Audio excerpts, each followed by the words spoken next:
Hi, everybody. Ben, do you want to say hi? Hi, hello everybody, and bear with us. We're working really hard to make sure the chat's going to work for this thing. If you see a bunch of weird test chats, that's just us. But we're really grateful to have the opportunity to be here.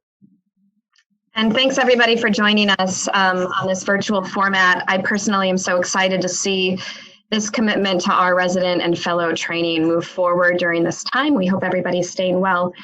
I have the privilege of moderating alongside my co-chair for the Recruitment Committee, Ben Pierce, and we've got a really great panel of experts to talk today. Our goal is within the next hour to focus on resident and fellow recruitment. So I'd like to start by inviting Dr. Orr to share his screen. He'll be joining us from the University of Kentucky today to speak on VSIGs specifically and how to make them work for you within the confines of your institution. Thanks, Dawn and Ben, for putting together this forum, and thanks for inviting me to participate. I am going to talk about vascular surgery interest groups and how to make them work for you. Obviously, the first priority for any vascular surgery interest group is to increase the engagement of our medical students within the specialty of vascular surgery. So that is underlying every activity that we try to put together as a VSIG. There's going to come certain other advantages that I'll outline here quickly. First of all, and probably the most obvious, is that we create a new pipeline of vascular surgery applicants and mentorship opportunities. This will be of greatest benefit probably to those of you who have 0-5 programs, as you will get to know potential applicants. You'll get to work with them, you'll get to mentor them, and certainly help guide them through the application process, and potentially even recruit them to your own program. So that's obviously a clear benefit of having a VSIG. Additionally, you can improve your outreach within your own community. This is a way that we've used some of our community practice vascular surgeons to come speak to our VSIG programs. This is a subtle advantage, but it's nice that you get to interact with some of your other colleagues in town, and they get to come to the university and they get to engage in this process. And I found that to be mutually beneficial for all of those groups. You do have the advantage already as vascular surgeons in working with industry frequently, but we have employed the industry representatives to come bring simulation opportunities. This will help introduce the students to how to use wires and some of the techniques that we have, so that will give them some additional baseline experience as they join your residency in the future. Here at UK, we do a faculty research meeting once a month, and we've actually started to invite the VSIG group to that meeting. And one of the benefits is that we have eager and willing students who want to participate in research. So this too will grow your opportunities for advancing their marketability, as well as improving your recruitment and completing some of those research projects that are still piling up on your desk. And then finally, there will be plenty of cooperation both regionally and nationally amongst the VSIG groups that will certainly augment their exposure to the field, as well as your exposure to other potential applicants in the future. For those of you who don't currently have a VSIG at your program and are worried that this will be a large time commitment, I'm here to try to help dispel that worry. SVS has created a toolkit, as you can hopefully see on my screen there. And this is essentially a play-by-play on how to set up your VSIG. I have a couple snapshots of what this looks like. Again, you will need to identify 4 student officers, a chapter president, a vice president, treasurer, and secretary. Their roles and responsibilities are outlined in the toolkit, and I just encourage you to look for the interested and charismatic students who can take on those roles. You will need to create a constitution outline of the bylaws for your VSIG, as well as register your VSIG with the SVS. Again, all of these steps are outlined in the toolkit and can be completed very quickly and easily. Finally, I wanted to just show some of our pictures. We have created a UK VSIG Twitter account that's primarily run by our students. This will again improve their exposure as well as the exposure for your program. We've included our private practice surgeons, as you can see there, and then certainly the simulators. Overall, cast a wide net, include all levels of the medical students, and certainly I think the top 3 things are that you include food in as many of your activities as you can, that you try to make it as hands-on as you can, and then certainly provide as many engaging lectures as possible. And the more contact you can have with them, the better. So I know we'll have a forum for questions, and certainly you can reach out to me via email as well if you have any questions. Thank you, Dr. Orr. We're going to keep pushing things forward. And for everybody tuning in, there's going to be a nice discussion at the end of these slides so that we can respond to questions that are coming in through the chat. So next, I'd like to move forward with Dr. Angelica Casas from Stony Brook, who's going to speak on how to leverage med school curriculum and specifically the surgery clerkship to our advantage. So first off, I'd like to say that at Stony Brook, we really have had the opportunity for pretty decent vascular exposure, I would say, even starting from the first year medical students. So we're very fortunate. And I know that that's not a universal practice across the country. So I just put a few slides together to share our experience and maybe offer some suggestions as to how other university settings can offer the same. So just to step back a little bit, the LCME, which is the foundation for the medical schools in terms of their curriculum, actually says that it is imperative that their curriculum includes all of the organ systems. Now, granted, this is up to interpretation, but I would consider the vascular system as a very important organ system, as it's throughout the entire body. So at our medical school, the curriculum has gone through some sweeping changes in the past few years. And it's no longer the first through fourth year sort of breakdown. We now have 3 phases. And I think this is what many of the medical schools across the country have gone through. So for the first through second year medical students, which is considered phase 1, they have a cardiovascular disease module, which up until 2015 did not include anything except cardiology or cardiac disease. I was fortunate in that a colleague of mine became the director for the course, and in speaking with each other, we recognized that vascular disease is a huge component of this. So for the past 4 years, I've been fortunate to give 3 basic disease mechanism lectures: aortic disease, peripheral arterial disease, and venous disease. And then this current year, on the wings of the pandemic and the move to virtual teaching, there was actually a need for more courses to fill the gap. So I was fortunate to be given the ability to teach 2 more hours of lectures. So I added carotid disease and lymphedema and leg swelling. In terms of our second to third year, which is the phase 2 medical students, that's when they go through their clerkship and their clinical rotations. Up until this past year, it's always been a 1-hour vascular disease lecture, which really was only peripheral arterial disease. And then in terms of the actual rotation itself, it's always been optional. Now, I know that there are some institutions across the country where it's a foundation of their surgery clerkship, that there is a 1-week vascular surgery rotation. For us, unfortunately, it's not mandatory.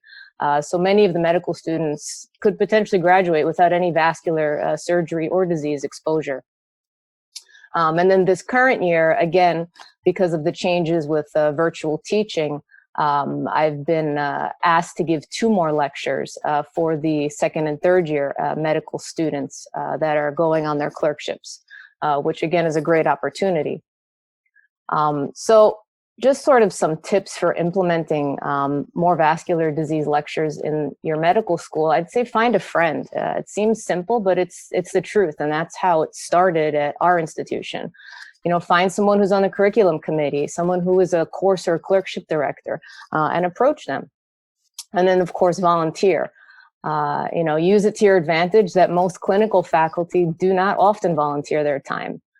And be flexible. If you truly want to be a part of the medical school curriculum, you might have to cancel a clinic or a surgery day for lectures, with the exception that at the clerkship level, let the clerkship directors know that medical students are welcome in your OR and maybe even your entire division's operating room. And then draft a proposal. I found this very helpful. Use the texts that are currently approved at the medical school to incorporate vascular disease.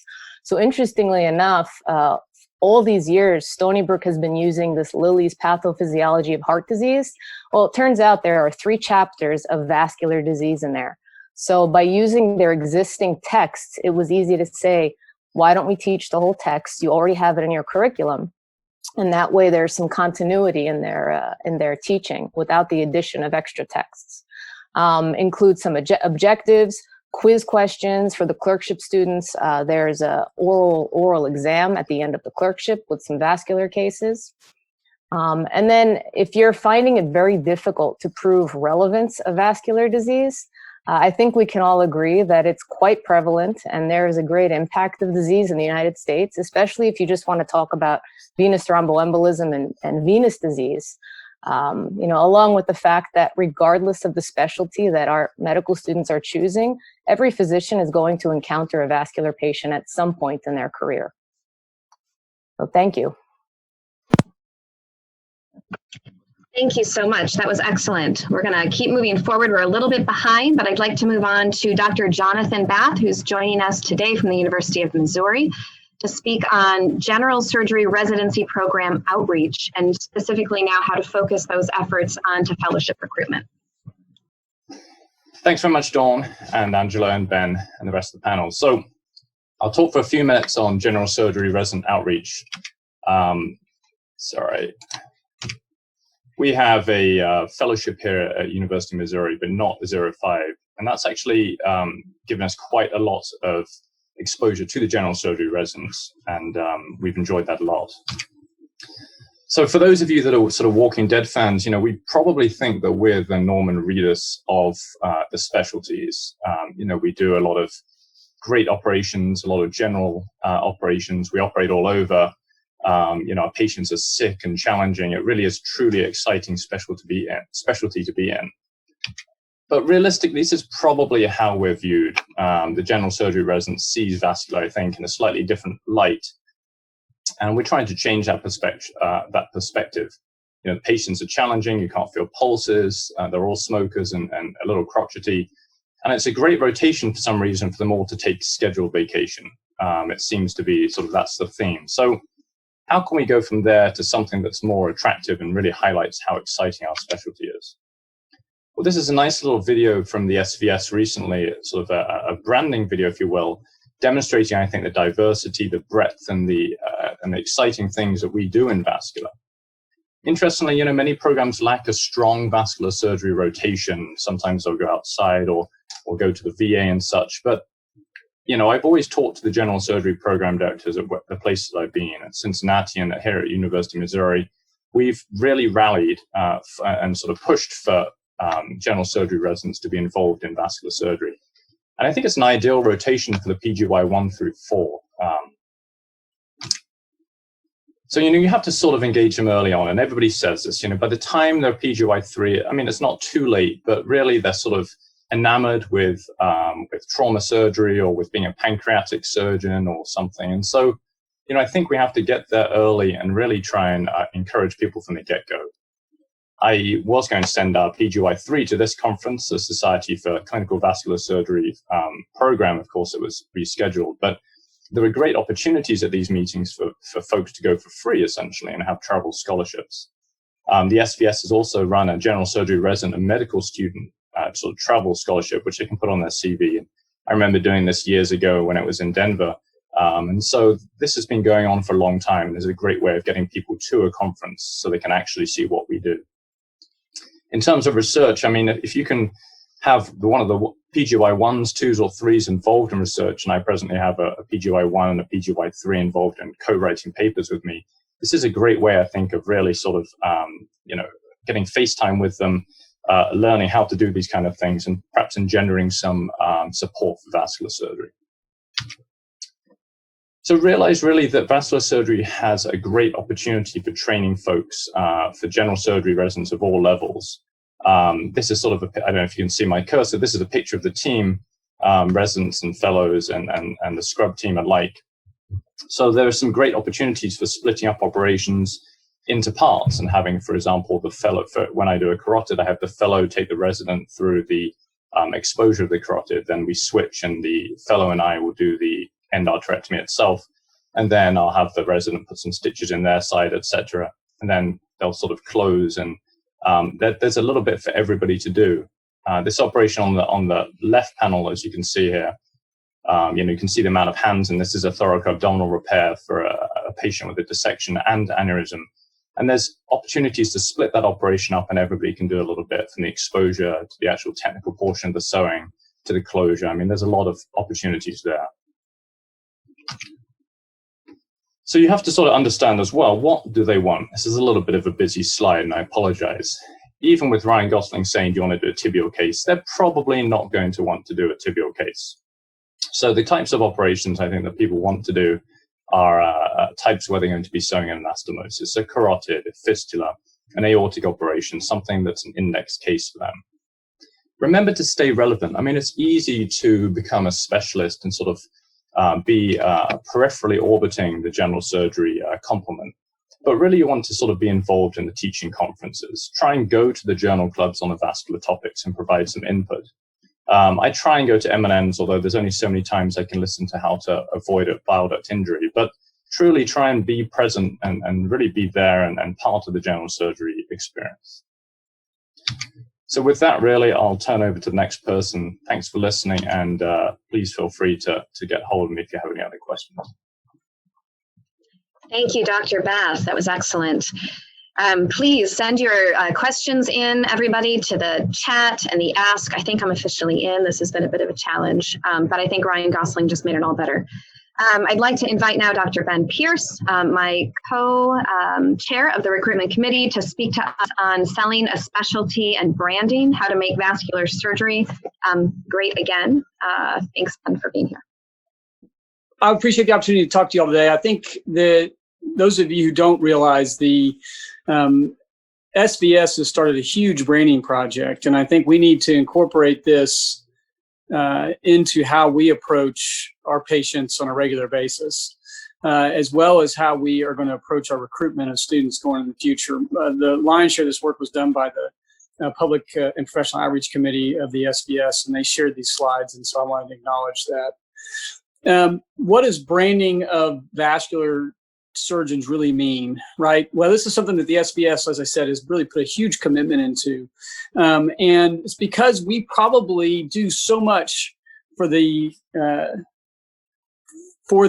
community of the hospital, even if it means just recently standing down and making sure PPE and blood and everything else was available for everyone else.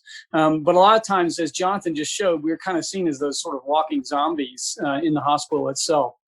So what is it that the SVS committee really tried to bring out? Well, we want to increase the knowledge of what it is that we do, and the fact that we participate in comprehensive care of patients and how we can help everybody. And then we wanted to differentiate and elevate the perception and the value of the specialty. And actually, one of the target audience identified by this entire program is going to be medical students, as you can see here. And I want to introduce to you all today the concept that when you, and this brings in Angela's talk really, when you go out and talk to a group of medical students, whether it's in a lecture in their first 2 years, or whether it's as a part of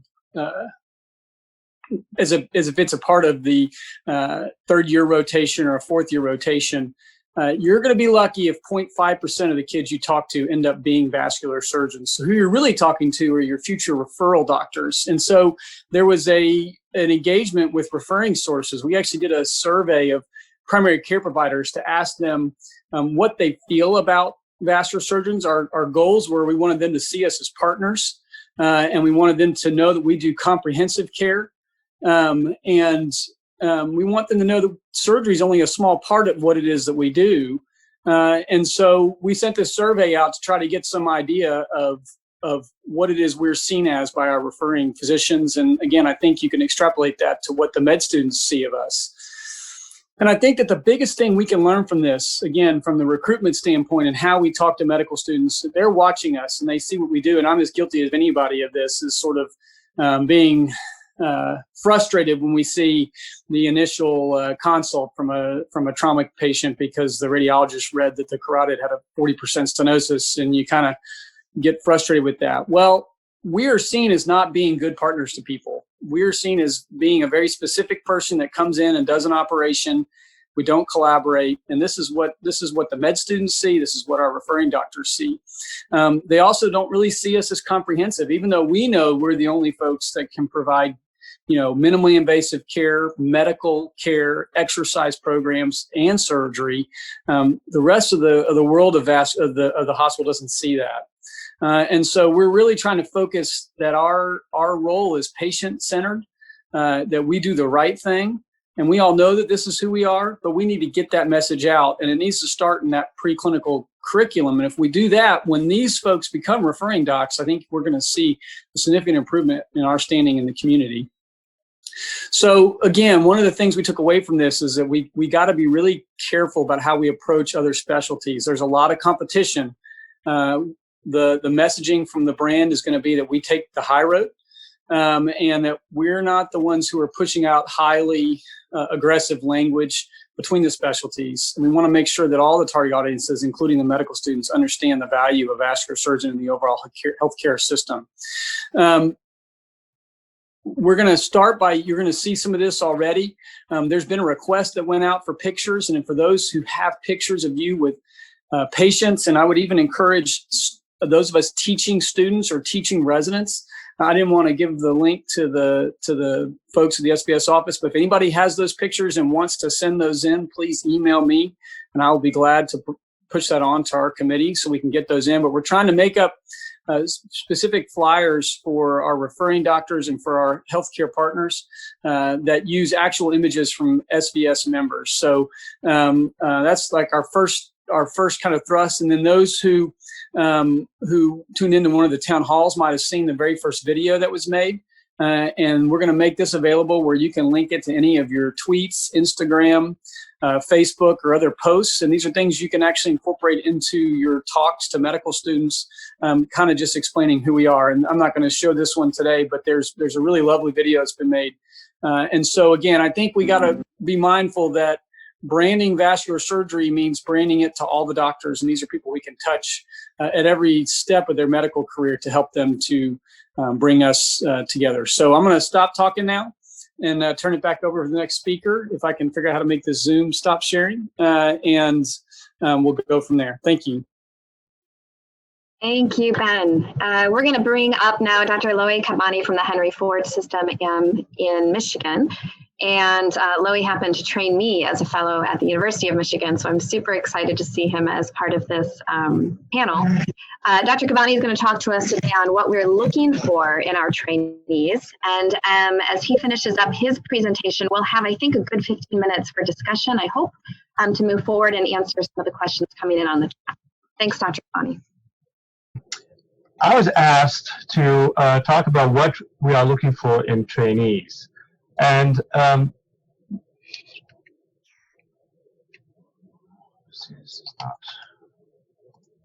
you go. I started asking my partners and some of my friends, how do you find a great trainee? And defining it is a difficult endeavor. So I got a I just sent out a random email to several program directors and asked them what they see in a great trainee. And I got a lot of answers, and then I put a word cloud together. And this is what I got. I got leadership, working hard, motivated, truthfulness. But what really stood up was emotional intelligence. And that was a recurrent theme over and over again. The NRMP sends a survey to the residents and the fellowship program directors every year. The last survey for the residency was 2018, and for the fellowship was 2016. For the residency survey, they gathered 29 data points. For the fellowship is 39 data points. And the response rate for the vascular surgery is not that great. So I encourage you guys, program directors, when you get these surveys, fill them out. It helps us with data analysis to figure out what we want. But what's nice about these surveys is that you can selectively look at what the vascular surgery program director's response is. And as expected, we all look at USMLE scores, and we use that to define trainees and who we invite for interviews. But for residencies, a target score is much more important than for the fellowship. And if you look at the fail rate, both residency and fellowship, we really don't like people who failed the USMLEs. So what are the top 10 factors vascular surgery program directors use to select applicants for an interview? Well, for the residency, it's step 1, letters of recommendation, personal statement, leadership qualities, alpha, omega, alpha, and so forth. But the fellowship is a little bit different. We look at more at the letters of recommendations, publications, residency evaluation letters, and reputation of general surgery programs. If you look at these, we look at a lot of intellectual intelligence, or cognitive intelligence points, to select people for interview.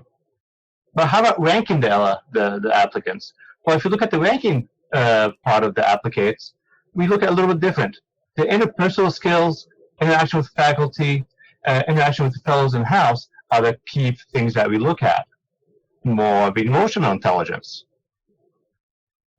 The Association of American Medical College also put out a survey to program directors. And they asked a little bit different questions, and they asked the program directors, how do you characterize a trainee that fits with your program or fits with the program mission? And these are the questions that they kind of asked or data points they collected. And you look at the letters of recommendation, personal statement, D's letter, ERAS application, faculty interview, and resident feedback. And in general, these are the most important things that the faculty look at. And we make our decision based on faculty interview and residency feedback. Again, emotional intelligence. So, commonly cited factors that contribute to a program decision not to rank an interviewee: poor interview day, poor fit, concerns about professionalism, concern about academic preparation. The top 3 things that we look at for program directors and applicants is, do the applicants fit the program culture, make a good colleague, and are they capable of passing the American Board of Medical Specialties exam? Well, passing the American Board of Specialty exam is intellectual intelligence. I'll argue fitting the program's culture and making a good colleague is more emotional intelligence. So what are we looking for? We're looking for a lot of things in a trainee. We're looking for leadership, hardworking, conscientious. But I'm going to make an argument that one of the key things that we're looking for is emotional intelligence. Thank you.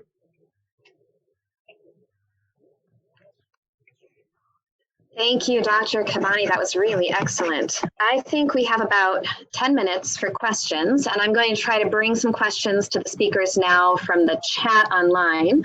I was hoping to start with Dr. Orr. And my question for you right now is a 2-part question for your VSIG comments. One is, how are you finding funds to support your VSIG locally? And 2, how are you advertising your VSIG? And specifically yours has a particularly robust social media presence. And so I'd like your thoughts there, please.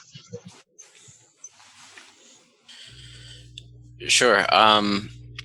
The funding of the VSIG is a tricky question. And right now, we are primarily funding it through our faculty mentors, which are myself and one of my other partners. And really the primary funding is really just helping to provide food.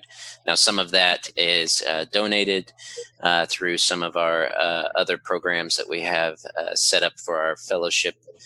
And then as far as promoting, again, this is kind of casting a wide net is my best advice, and that would include advertising to all levels of the medical school classes.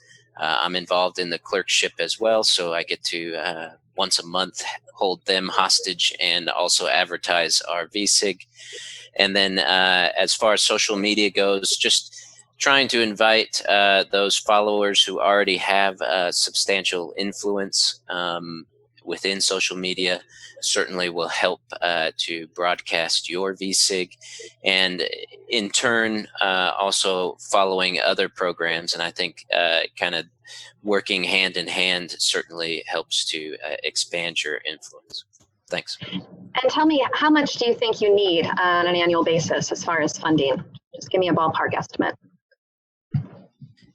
Yeah, it depends on how frequently you want to have physical meetings. Now, certainly, I don't know exactly how that's going to change in the future, but for ours, it's somewhere, between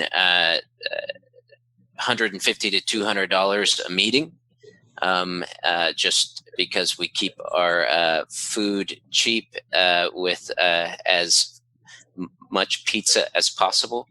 And that generally is enough to attract the students. Great, thanks. Dr. Kakasas, I want to move to you, and I want to ask specifically, there are lots of opportunities probably for curriculum expansion at every institutional level. I think this takes kind of a boots on the ground approach, and we've talked about that as a committee. I'd like to know your thoughts on opportunities to expand exposure and footprint with the medical students during this time where kind of virtual platforms for education are on the rise. And second, how do we increase the exposure of our medical students to vascular on a clinical level, recognizing that vascular surgery isn't a core rotation at most schools? Yeah, thank you. I think that it is an opportunity now having all of these Zoom lectures. And at least at our medical school, what I found is that there are a lot more hours available to teach. So they're looking for people to give lectures. So I would say, for those of you that don't have or haven't taught lectures to the first and second year medical students, reach out. And it may be something as simple as find out who the cardiovascular coordinator is, the course director is. And I'm sure that they would be happy to add you as a lecturer. And the other important thing to think about is that these lectures are recorded. So maybe they don't have a specific time. Maybe it's just something as simple as you do a lecture, you record it, and you make it available to the students. And that's a great start as well. And on that note, it also provides the exposure to these students that we are vascular specialists, as has been stated throughout this panel. There hasn't been a year where after the lectures I've given that the students ask to shadow, ask for research opportunities, so on and so forth. And they're actually very surprised as to what we do and what's involved in our career. In terms of the clinical exposure, yeah, I agree. It's going to be challenging moving forward. Currently at our medical school, once this whole pandemic started, the medical students were immediately pulled from the clinical rotations, from the operating rooms especially. As of June 1st, they're talking about bringing the clerkships back, but we're not certain as to what that means. And obviously there's issues of PPE and so forth. What I would say is this might be an opportunity for us to maybe do more of these hands-on workshops with them, to do suturing workshops. For those institutions that have the simulators, I know some of us have those open models, the McKay models. We can at least offer that to the medical students for some exposure if your institution doesn't have the ability to get them back into the operating room.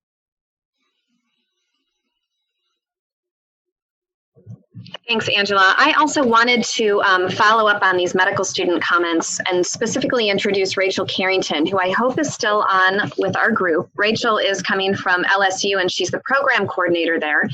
I would really like Rachel's comments as it relates to med student exposure, because you're putting something in the sauce down there. You guys have a lot of folks interested in vascular surgery, and I was hopeful that you could share in a minute or so what your perspective looks like, and then I'm going to push another set of questions to Dr. Khabani to follow.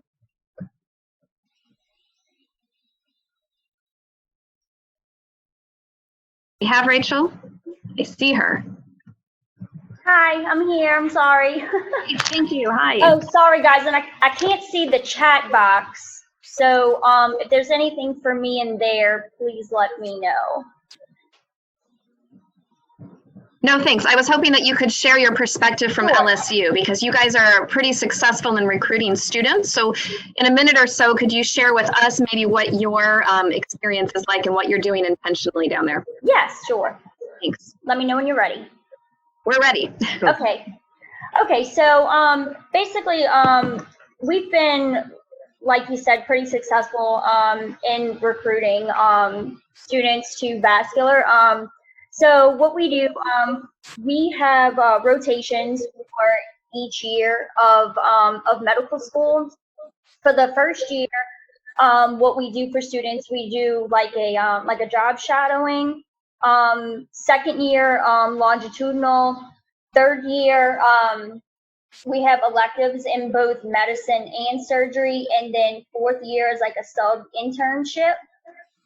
We also have a very diverse faculty and who are engaged in try to mentor the students. And we also have 40 members of our vascular surgery interest group. So, and then we also do, we do have courses throughout the year and symposiums that our program director hosts that we do invite medical students who are interested in joining vascular surgery to attend. That's really great. Thanks for sharing that. I really want to, with our last few minutes, to get Dr. Khabani's perspective on a few questions that have come up through our chat that gets to what we're looking for when we're recruiting students. And so I'm thinking maybe this might be a last question for us to wrap up our conversations today so we can stay on time. But Dr. Khabani, I was hoping that you could tackle two challenging concepts. One around recruitment and selection in a time where now USMLE 1 has moved to a pass-fail. And two, I loved your word cloud. I want you to comment a little bit more on how you're personally kind of looking for and defining emotional intelligence in your applicants. So for the USMLE, that's going to be a little challenging because you could tell from a lot of that's out there, we really use the USMLE to grade students and invite them for interviews. That's one of the key aspects that vascular surgeons use, especially during residency. And we're going to have to shift to something else. We're going to have to shift to probably step 2 and probably clerkship stuff. And I think to a certain extent, rightfully so, we put so much emphasis on the step 1 that the students forget that they're clinicians and they end up studying for step 1 specifically and forget everything else. And I think that's probably the main reason why that got out of the equation. And step 1 is really basic science to a certain extent, and really, if you read the literature on step 1, it's a binary test. In other words, it's made to see if somebody's going to pass or fail. It's not made to, if you pass with a higher grade, you're a smarter person, and that's how it's been validated. It's just a pass-fail.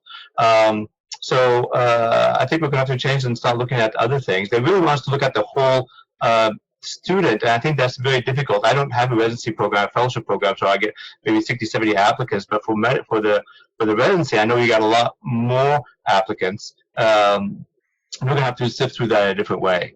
The emotional intelligence part is very interesting. It's how you perceive yourself and how you interact with the world. It's not your book knowledge. If you look at emotional intelligence, you have to understand your emotions. and you have to deal with them, but you also have to understand the other people's emotions and how to deal with them. One of the nice ways that somebody explained it to me is you have the right side, left side of the brain. When you're creating a conversation and giving information, you're using the left side of the brain. But if you interact with the voice expressions and you interact with the raising of your voice and your facial expressions, that's the right side of the brain. That's your emotional intelligence. And the way you act with people and can interact with them, that really reflects on how good you are at working with people. And that's a very simple, naive way of looking at emotional intelligence, but I think it did a good job. Thanks so much for that. I'll be super honest, this was such a short session, and I know we haven't tackled everybody's comments, but I think our time is really coming to an end. I want to ask Dr. Pierce, my co-chair and moderator, if there's anything that we've missed before we turn this back over to the societal leadership. Oh, you're still muted, Ben. Thanks. I'm obviously too old for this. I got to get some millennial lessons. I just wanted to say thanks to everybody for the busy chat. And I put in there that there's so many great things we need to talk about: social media, the STEP scores, and how all this ties together. But it's always wonderful to be with this group. And we need our own town hall sometime, just we can just chat about these things and not watch me switch my screen for a minute and a half. So our present presenters, I can't thank you all enough, and I believe we're ready for a stretch break. Is that right? So everybody have a great rest of the day, and we will see you later for the business meeting. And Dawn, just wonderful as always. Thank you. Thank you, everybody.